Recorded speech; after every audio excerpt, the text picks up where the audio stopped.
जय हिंद, वंदे मातरम। साथियों, बात करेंगे एमए करने के क्या फायदे हैं। हालांकि मैंने इस पर पहले भी वीडियो बनाई हुई है जिस पर आपने काफी भर भर के प्यार दिया है। 1.1 मिलियन व्यूज उस पर अभी तक आ चुके हैं, लेकिन उसके बाद भी काफी सारे क्वेश्चन आप लोगों के रह जाते हैं। तो आज मैं कोशिश करूंगा कि उन सब का आंसर आपको आज की इस वीडियो में मिल सके। तो वीडियो बहुत इंफॉर्मेटिव होने वाली है, वीडियो में अंत तक बने रहिएगा। और यदि आप चैनल पर पहली बार आए तो चैनल जो सब्सक्राइब कर लीजिएगा, बेल आइकन को प्रेस कर लीजिएगा, क्योंकि मैं आपके लिए इसी तरीके की इंफॉर्मेशन वीडियो लाता रहता हूं। तो साथियों, बात करते हैं कि एमए करने के क्या फायदे हैं। जब आप एमए करते हैं तो एमए करने के बाद आप हो जाते हैं पोस्ट ग्रेजुएट, यानी कि जितनी भी पोस्ट ग्रेजुएशन की वैकेंसी आती हैं उनके लिए आप एलिजिबल हो जाते हैं। उससे पहले भी जानना यह जरूरी है कि एमए होता क्या है। साथियों, एमए क्या है? आपका एक सिंगल सब्जेक्ट से आपका किया जाने वाला पीजी कोर्स है, जिसको करने के बाद आप पोस्ट ग्रेजुएट हो जाते हैं।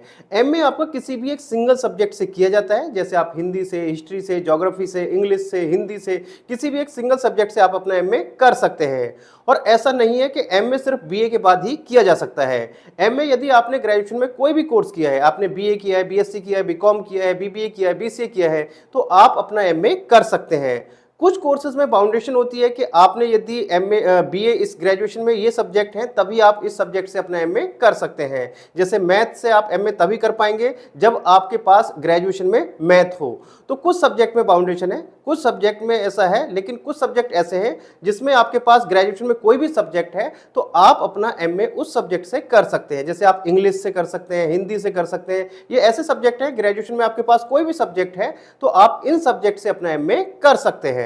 तो अब आपको ये क्लियर हो गया होगा कि एमए क्या होता है। अभी एक कंफ्यूजन और है बच्चों का कि एमए अब 2 साल का होगा या 1 साल का होगा। तो साथियों, जिनकी ग्रेजुएशन 2024 तक जो नई शिक्षा नीति के तहत 4 साल की होगी तो उनके लिए जो अब एमए होगा वो 1 वर्ष का होगा। यानी कि जिनकी ग्रेजुएशन 4 साल की होगी नई शिक्षा नीति के तहत, तो उनके लिए जो आपका एमए होगा वो 1 वर्ष का होगा। और जिनकी ग्रेजुएशन क्या होगी, 3 साल की होगी, उनके लिए एमए आपका 2 वर्ष का ही रहने वाला है।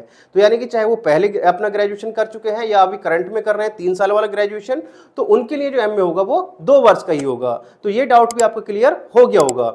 अब बात करते हैं साथियों, यदि आपको एमए करने के बाद कॉलेज यूनिवर्सिटी में प्रोफेसर बनना है तो उसके लिए अब आपको एमफिल करने की आवश्यकता नहीं है। अब आप डायरेक्ट क्या कर सकते हैं, डायरेक्ट पीएचडी कर सकते हैं। एमए के डायरेक्ट बाद आप क्या करेंगे, यूजीसी नेट का एग्जाम देंगे। यूजीसी नेट का एग्जाम यदि आपका क्लियर हो जाता है तो आप कॉलेज या यूनिवर्सिटी में एज अ असिस्टेंट प्रोफेसर पढ़ा सकते हैं। इसके साथ साथ यदि आपका जो यूजीसी नेट में अच्छा स्कोर आ जाता है तो आपको मिल जाता है जेआरएफ, जूनियर रिसर्च फेलोशिप, जिसके साथ आप क्या कर सकते हैं, अपना स्टेट गवर्नमेंट यूनिवर्सिटी या सेंट्रल गवर्नमेंट यूनिवर्सिटी से अपना पीएचडी कर सकते हैं, जिसके लिए आपको अच्छा खासा अमाउंट दिया जाता है।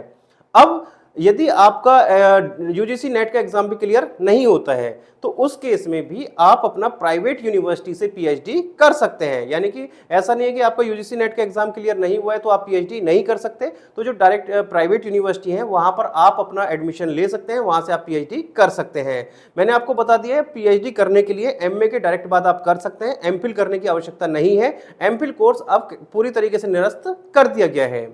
अब बात करें साथियों नेक्स्ट एडवांटेज की, तो जब आप एमए कर लेते हैं तो एमए के बाद में आप हो जाते हैं पोस्ट ग्रेजुएट। तो जितनी भी आपकी पोस्ट ग्रेजुएशन के लिए वैकेंसी आती हैं, जैसे आपका पीजीटी हो गया, प्रिंसिपल की पोस्ट के लिए वैकेंसी आती हैं, तो वहां पे बीएड के साथ साथ क्या मांगा जाता है, आपका पोस्ट ग्रेजुएशन मांगा जाता है, यानी कि आपका एमए मांगा जाता है। तो वहां के लिए आप एलिजिबल हो जाते हैं।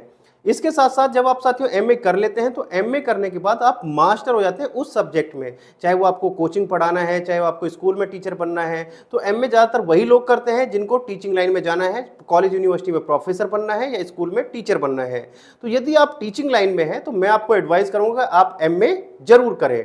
तो आई थिंक आपके जितने भी डाउट हैं वो सब क्लियर हो गए होंगे। यदि अभी भी आपको कोई डाउट या क्वेश्चन रह गया है तो आप मेरे से कमेंट बॉक्स में पूछ सकते हैं। मैं जितने जल्द से जल्द होगा उसका आंसर इस पर वीडियो बनाने की पूरी कोशिश करूंगा। तो चलिए साथियों, मिलते हैं आपसे नेक्स्ट वीडियो में इस तरह की इन्फॉर्मेशन के साथ। तब तक के लिए जय हिंद, जय भारत।